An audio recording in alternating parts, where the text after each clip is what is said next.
우리 자우분들에게 이렇게 한번 인사해 보기를 원합니다. 장로님, 권사님, 집사님 다 괜찮습니다. 힘내세요. 이렇게 한번 인사해 보도록 하겠습니다.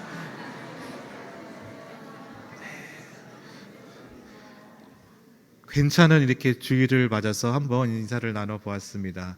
오늘 이 시간은요, 느헤미야서 5번째 시간이고요. 말씀의 제목은 원망에서 찬송으로 바뀌었습니다라는 말씀의 제목입니다. 지난 느헤미야 4장의 말씀이 외적인 위기의 내용이었다면 오늘 본문의 말씀은 내적인 위기가 다뤄지고 있습니다. 여러분, 느헤미야는요, 페르시아의 아닥사스다 왕에게 예루살렘 총독으로 부름을 받은 사람이고 하나님의 사명을 가지고 예루살렘까지 온 사람입니다. 그래서 성벽 재건을 열심히 하고 성문 다는 일에 정말 열심히 했던 사람입니다. 그런데 이 과정에서 외부의 적들이 그대로 두지 않았죠. 산발랏과 도비야 등등이 그 악한 사람들이 세력을 만들어서 성벽 재건의 공사를 막으려고 했었습니다.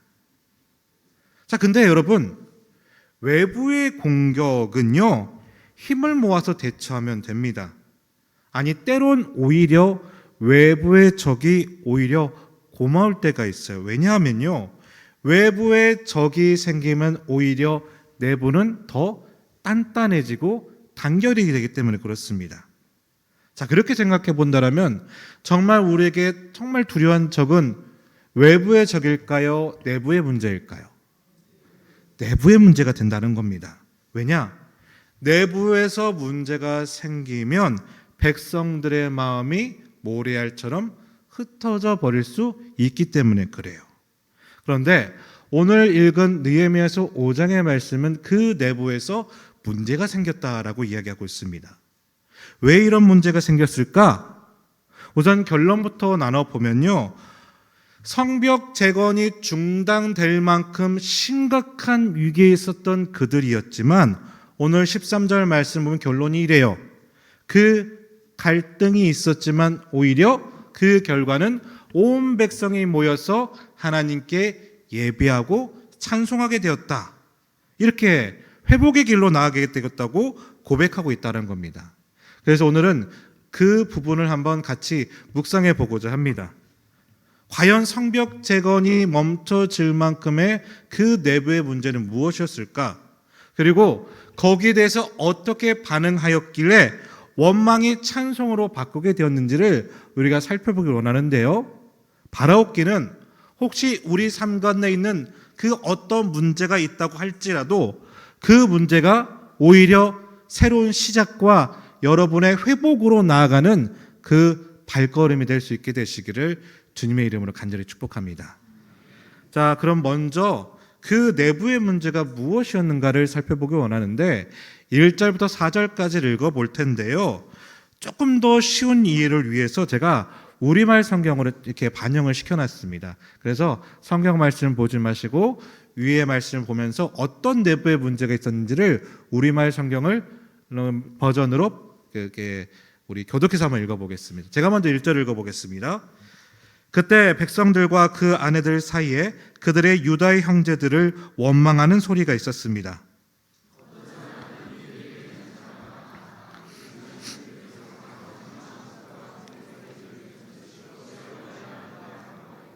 또 어떤 사람은 우리는 기근 동안 곡식을 얻기 위해 우리 밭과 우리 포도원과 우리 집을 저당 잡혔다라고 말했으며,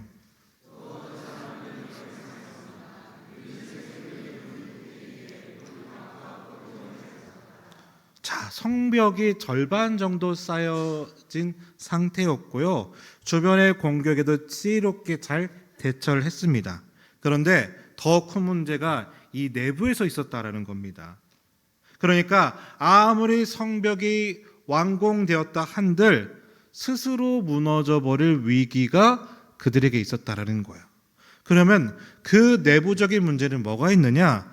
오늘 방금 읽은 말씀을 통해 살펴보면 먼저 첫 번째, 기본적인 생계에 위협이 있었어요.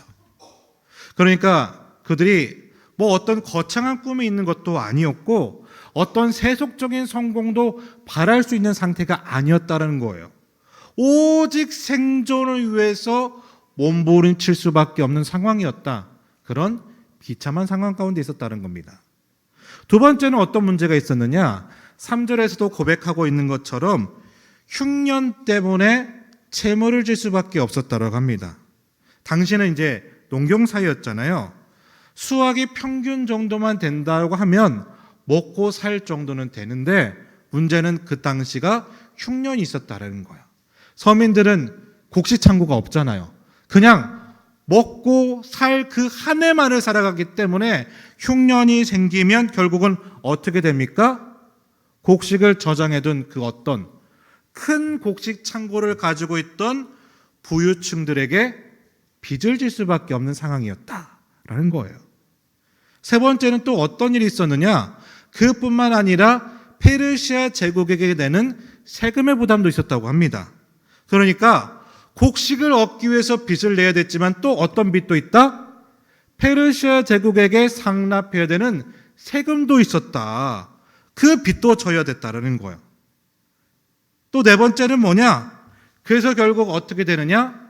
내 소중한 자녀들을요, 종으로 팔 수밖에 없었다라는 거예요. 자, 여러분, 자식을 종으로 팔아야 되는 그 부모의 심정이 어떨까요? 비참할 거예요. 그렇죠? 요즘 넷플릭스에서 드라마 아이유 씨가 나온 드라마가 있잖아요. 그렇죠? 엄마가 딸을 물질을 안 시키려고 처절한 사투를 벌이는 모습들이 초반에 나오는데, 그러니까 자식을 공부 못 시키거나 자식의 진로에 보탬이 못 돼서 그런 어려움이 있는 게 아니에요. 더 큰 어려움이 있었다는 겁니다. 이제는 자식을 돈을 주고 팔아야 되는, 곡식을 받기 위해서 자녀를 종으로 팔아야 되는 입장에 있었다는 거예요. 더군다나 다섯 번째 가장 큰 문제는 뭐냐면요, 사회적으로 그 최상위 계층들이 당시에 고리 대금업을 했다는 겁니다. 자, 이어지는 7절의 말씀을 보면요, 그 사람들은 누구냐? 귀족들과 민장, 관리들이었다고 하고 있어요. 다시 말해 이 계층은 그런 일이 생기지 않도록 정책을 세워야 되고 백성들을 위해서 봉사를 해야 되는 사람들이에요. 그런데 그들이 지금 뭘 했다는 거예요? 가난한 사람들을 상대로 없는 것에서도 더 긁어내려고 하는 그런 비즈니스를 하고 있었다는 겁니다. 그러니까 이 내부의 위기가 정말 심각한 문제였다는 겁니다.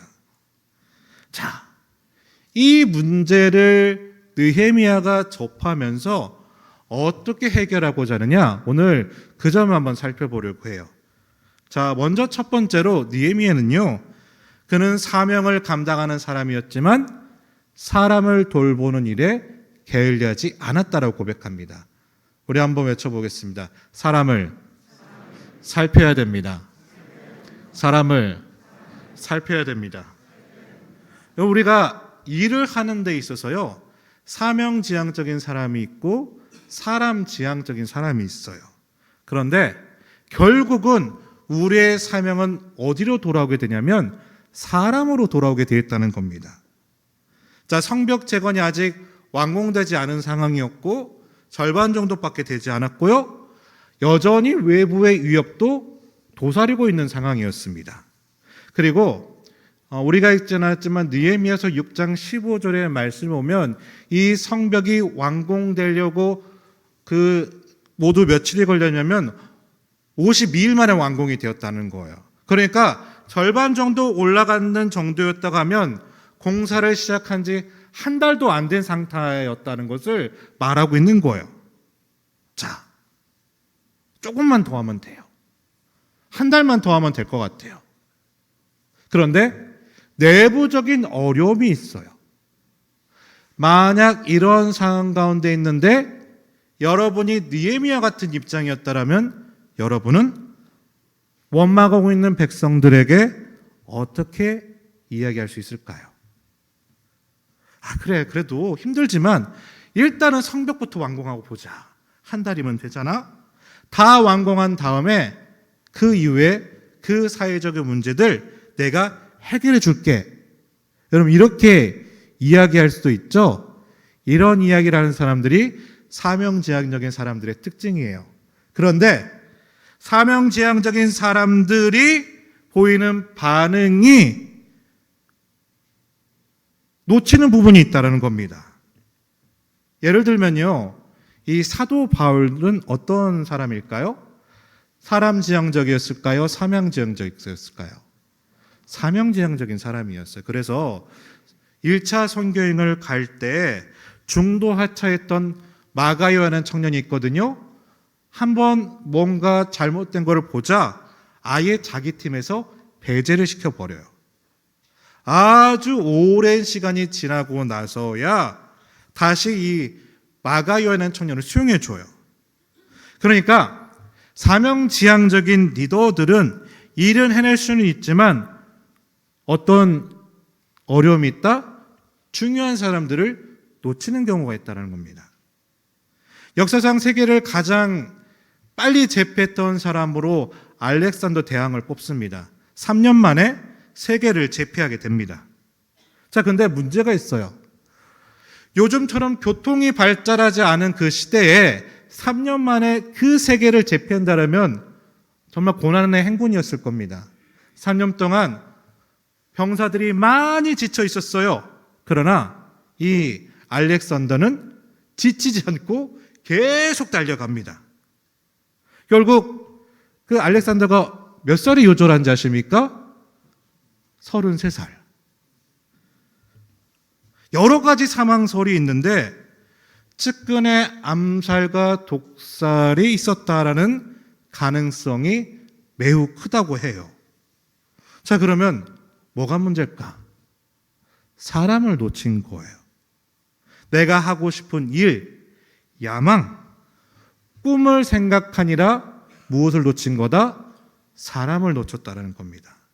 자, 그럼 여러분은 어떻습니까? 일이 더 중요하십니까? 관계가 더 중요하십니까? 사람이 먼저입니까? 사명이 먼저입니까? 분명한 것은요, 느헤미야는 사명을 하나님께 받은 사람이었어요. 그 사명은 뭐예요? 성벽을 세우는 일이었어요.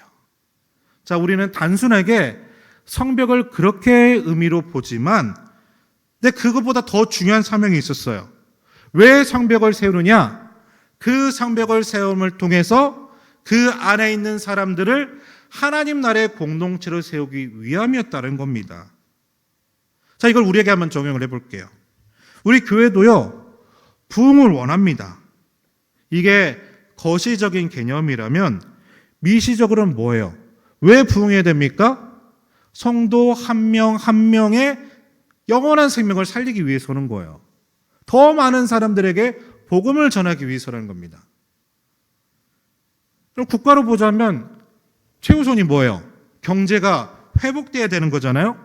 왜 경제가 회복돼야 됩니까? 국민 한 사람 한 사람이 행복하게 살기 위해서죠. 자, 그렇다면 나의 가장 바로 옆에서 힘들다고 외치는 사람이 있다면 그럼 그 사람 건져내야 되는 겁니다. 늪에 빠져서 죽어가고 있다면 먼저 건져내고 봐야 된다는 거예요. 다시 말해서 그때가 되면 일이 아니라 사람을 살려야 될 때라는 겁니다. 느헤미야는 사명도 중요했지만 사람을 살리는 일에 게을리하지 않았다라고 고백하고 있는 거예요. 그래서 느헤미야는 그 어려운 사정들을 성경에서 뭐라고 고백합니까? 깊이 생각했다는 겁니다. 여러분, 사람을 살리기 위한 깊이 생각함, 그 생각함이요, 오늘 여러분들에게도 동일하게 있게 되시기를 주님의 이름으로 간절히 축복합니다. 자, 두 번째로 필요한 것은 뭐냐? 느헤미야는 어떻게 했느냐? 건강한 하나님 나라 공동체의 원리를 자신의 공동체에 적용을 시키는 사람이었습니다.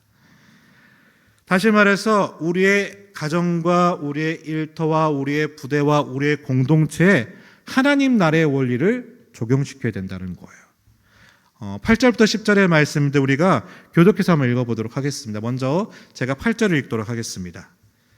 그들에게 이르기를 우리는 이방인의 손에 팔린 우리 형제 유다 사람들을 우리의 힘을 다하여 도로 찾았거늘 너희는 너희 형제를 팔고자 하느냐 더구나 우리의 손에 팔리게 하겠느냐 하매 그들이 잠잠하여 말이 없기로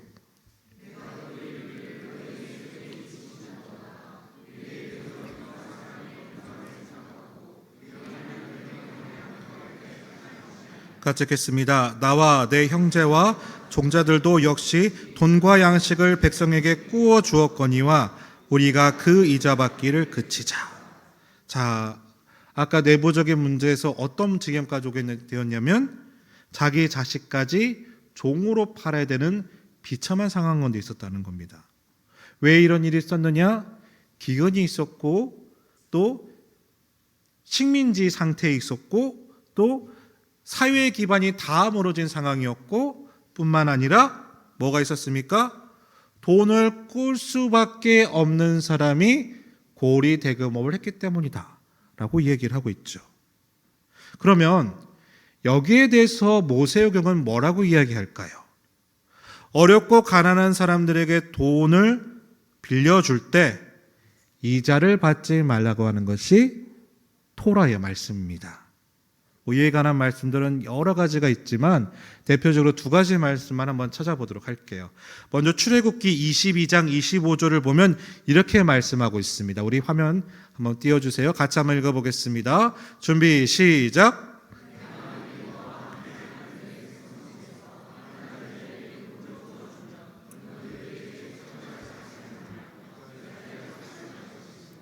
자, 가난한 자에게 돈을 꾸어주게 되었어요.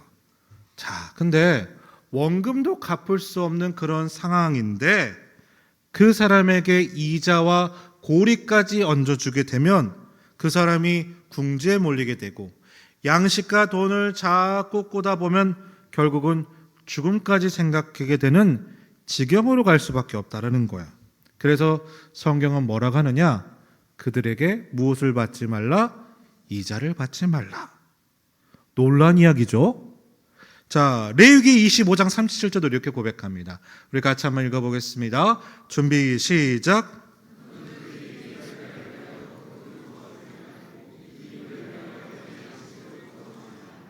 여러분 한번 생각해 보세요. 내가 돈을 꾸어준다면 왜 꾸어주는 거예요? 이 사람이 돈을 갚을 능력도 없어 보이고 그러다 보면 내 돈을 뗄 것 같은 위험도 있는 거예요. 보장이 없습니다. 그런데 내가 그럼에도 불구하고 돈을 꾸어주는 이유는 뭐냐? 이자가 있기 때문에 꾸어주는 거예요. 그렇죠? 근데 놀랍게도 성경 말씀은 뭐라고 하느냐? 우리가 돈이나 양식을 꾸어주는 행위를 대출이라고 하잖아요. 근데 이러한 대출에 원리가 있다라는 거예요. 성경적인 원리가 뭐냐 하면 대출은 가진 자를 위한 행위가 아니라 가지지 못한 자를 위한 행위가 되어야 된다는 겁니다. 자, 이걸 우리로 한번 적용을 한번 해보도록 하겠습니다. 그럼 우리 지금의 사회를 보면요, 여러분 결코 가지지 못한 자에게는 쉽게 대출해 주지 않습니다. 그렇죠? 어려우면 어려울수록 제2, 제3 금융권에 가야만 간신히 대출을 받을 수가 있고 그렇게 가면 갈수록 더 고리가 적용이 되는 거예요. 결과적으로는 그 사람들의 생명과 존재를 점점 올가매는 구조가 우리 사회의 구조라는 거예요. 성경은 이에 대해서 뭐라고 하느냐? 그렇다. 당시에 느헤미야 시대에서도 이 하나님 나라의 제도가 없었어요. 지금도 마찬가지입니다. 그래서 성경은 뭐라고 하느냐? 우리가 먼저 믿음의 사람이 하나님 나라의 제도를 적용하라 이겁니다. 다시 말해서 우리 믿음의 사람들은 지갑을 터는 비즈니스가 우선이 아니다. 내 이익보다 저 사람들의 생존이 먼저다. 어려우면 어려울수록 다른 사람들을 배려하는 것이 바로 성경적인 원리다. 그러면 그 성경적인 원리를 누가 먼저 실천해야 되느냐? 바로 믿음의 사람인 우리가 먼저 실천해야 된다는 것이 성경적인 원리였다는 거예요.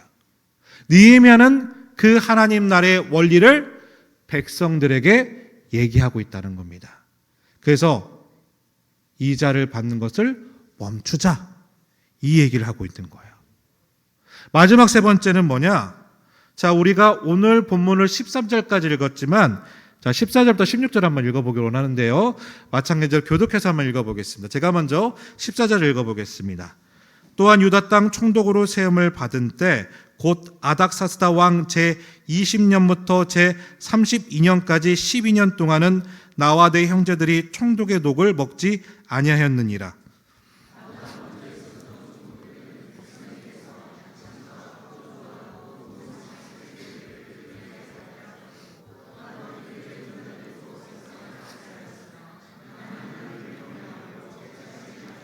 같이 읽겠습니다. 도리어 이 성벽 공사에 힘을 다하여 땅을 사지 아니하였고 내 모든 종자들도 모여서 이 일을 하였으며. 세 번째 힘써야 될 게 뭐냐? 그 내부의 문제를 극복하기 위해서는 사람을 먼저 살려야 되는데, 사람을 살리기 위해서는 내가 먼저 섬김의 리더십을 보이라는 겁니다. 여러분, 사실 느헤미야가 단순하게 성벽을 쌓으러 온 일꾼은 아닙니다. 페르시아의 대제국의 왕에게 예루살렘의 총독으로 임명을 받은 사람이에요. 그리고 하나님께로부터 이 성벽을 쌓아 올릴 사명을 받은 하나님의 사람이었다는 겁니다. 그래서 오늘 본문을 읽어보니까 무려 12년 동안을 헌신하며 그 사회의 재건을 위해서 노력하였는데, 자, 가장 먼저 이 느헤미야는요, 총독의 녹이 뭡니까?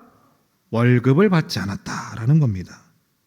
그런데 그 전에 총독은 어떠했습니까?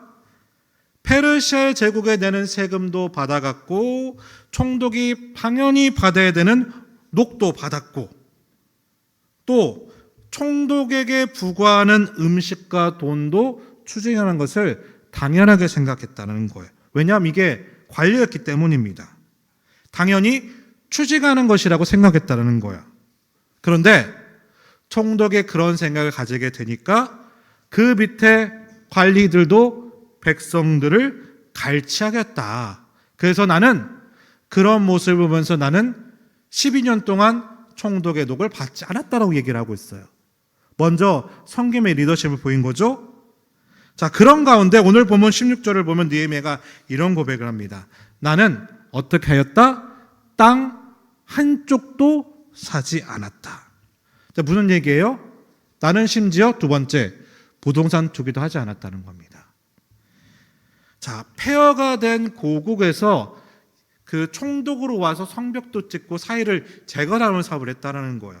그러면 총독이 되었으면 어느 구역을 재건할 것인지, 어디에 시장을 놓고 어디에 아파트를 세우고 어디에 마켓을 놓고 어디에 운동장을 세우고, 그 부동산 정책을 누가 하는 거예요?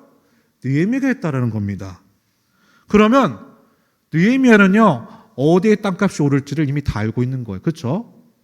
그런데 뭐라고 고백합니까? 나는 땅 한쪽도 사지 않았다라는 거예요. 자, 이 모습을 보면서요, 우리가 크리스찬 리더십으로서 여러분의 사업과 투자 원칙을 한번 고민해 보셨으면 좋겠습니다. 느헤미야는 오로지 나에게 맡겨진 사명, 성벽의 재건과 사람을 살리는 사명에만 헌신했다. 자, 게다가 17절 이하를 보시면요, 또 뭐를 하느냐? 150여 명의 유대인 지도자들과 관리들이 자신의 상에서 항상 식사를 하도록 지원해 줬다는 거예요.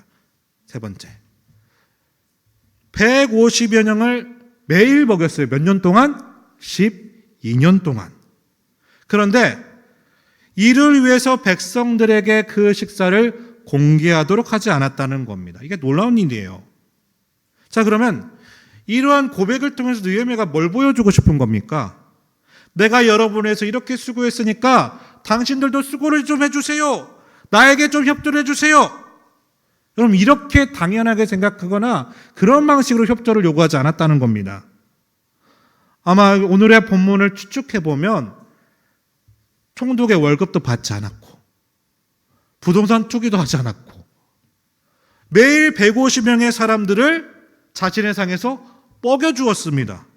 돈이 어디서 났겠어요? 아마 생각해보자라면 당시 술관에 있었을 때 있었던 돈, 그동안 모아두었던 자금, 개인의 재정, 자비를 들여서 헌신을 했다는 이야기예요.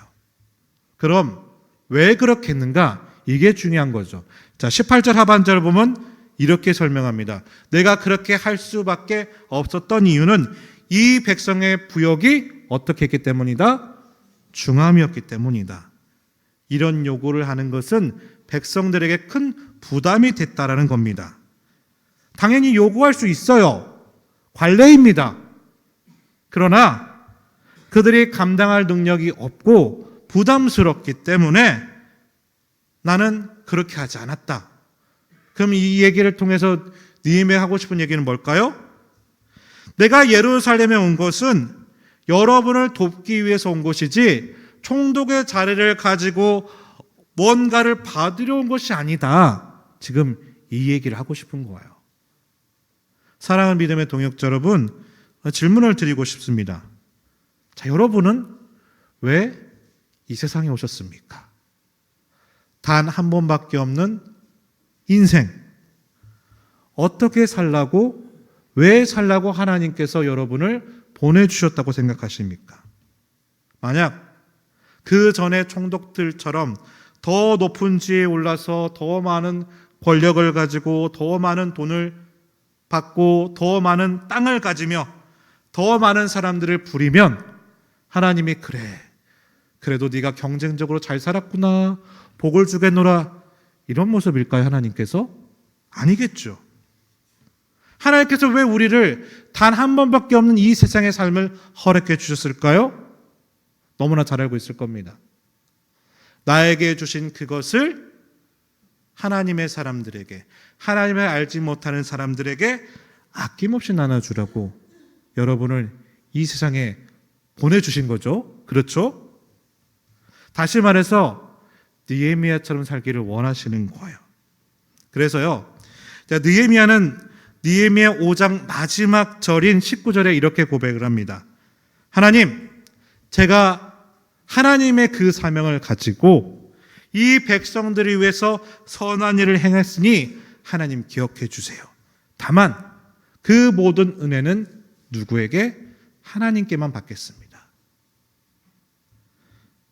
사랑하는 믿음의 동역자 여러분, 여러분이 수고하고 노력했던 것을 절대로 사람들에게 페이백 받으려고 하지 마시길 바라요. 상급은 누구에게 요구한다? 하나님께 요구하는 거예요. 물론 온 세상 사람들은요, 상승 욕구가 있습니다.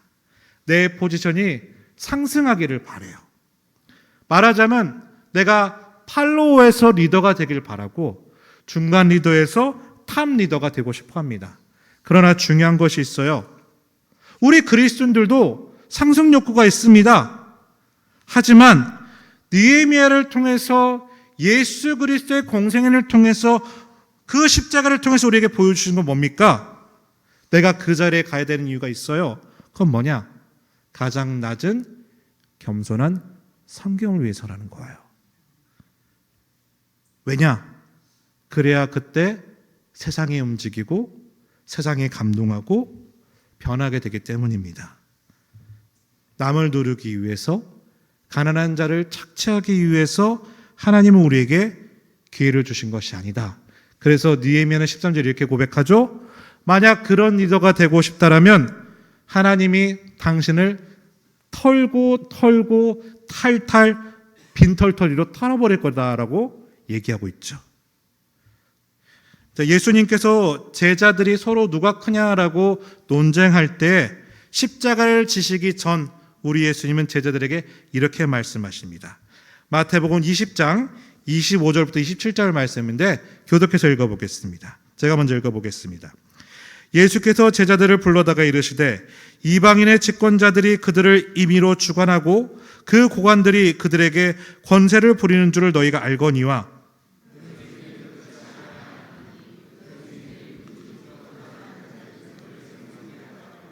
너희 중에 누구든지 으뜸이 되고자 하는 자는 너희의 종이 되어야 하리라.